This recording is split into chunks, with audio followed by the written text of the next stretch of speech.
Let's say this week is finals week, and there's a huge math test coming up.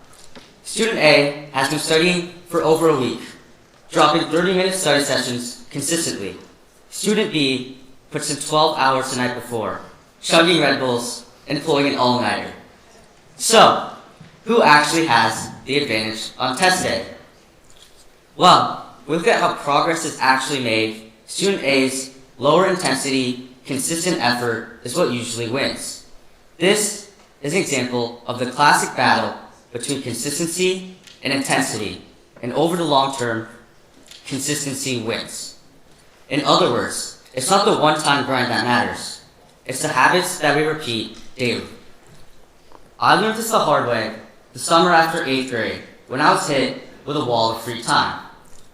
I searched around, and my mom recommended that I compete in the John Locke Institute International Essay Competition, a competition with tens of thousands of competitors covering topics such as history and law. I knew that this would push me out of my comfort zone.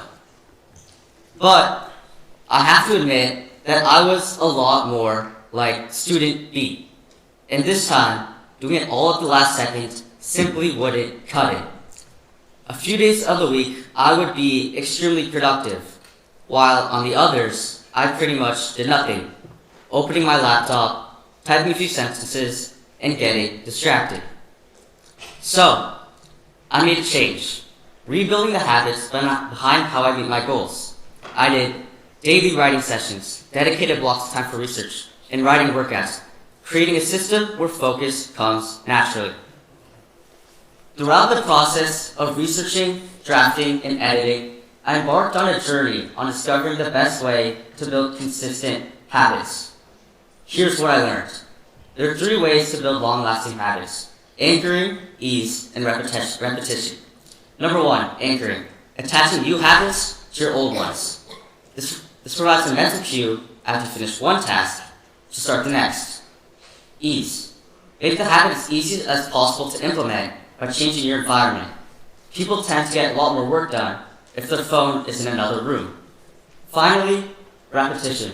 Make the habit as easy as possible to do again and again.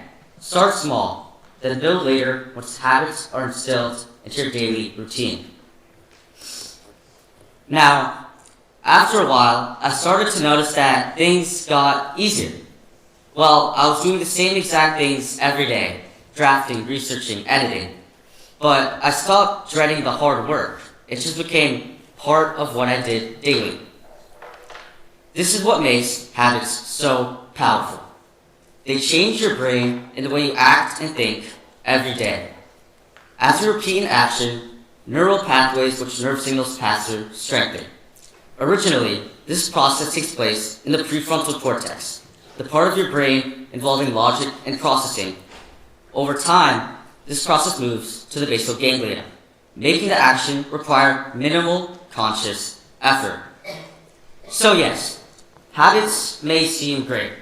They can make hard things feel automatic, but that doesn't mean that they're easy or good for you.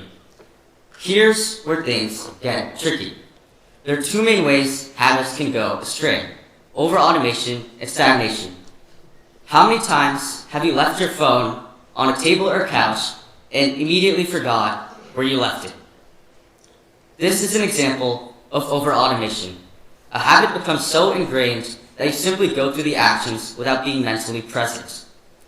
For more complex habits, this can cause you to focus on completing the task, ticking a checkbox, rather than putting essence into the task at hand, causing you to miss areas of improvement, causing you to ignore areas of improvement and miss learning. To prevent this, check in with yourself. Write a list of a few goals that you would do before you start, and reflect afterwards on things you would like to improve. Finally, stagnation. After a while, you may seem to notice that things have started to slow down. You stop noticing progress. Here's why.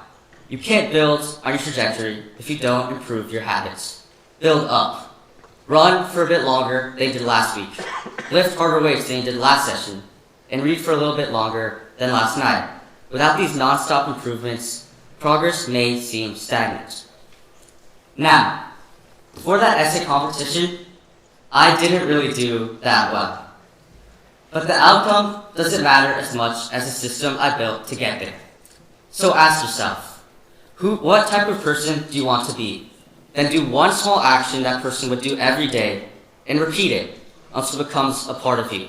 Because, in the end, it's not our goals that define our future, it's our habits. Thank you.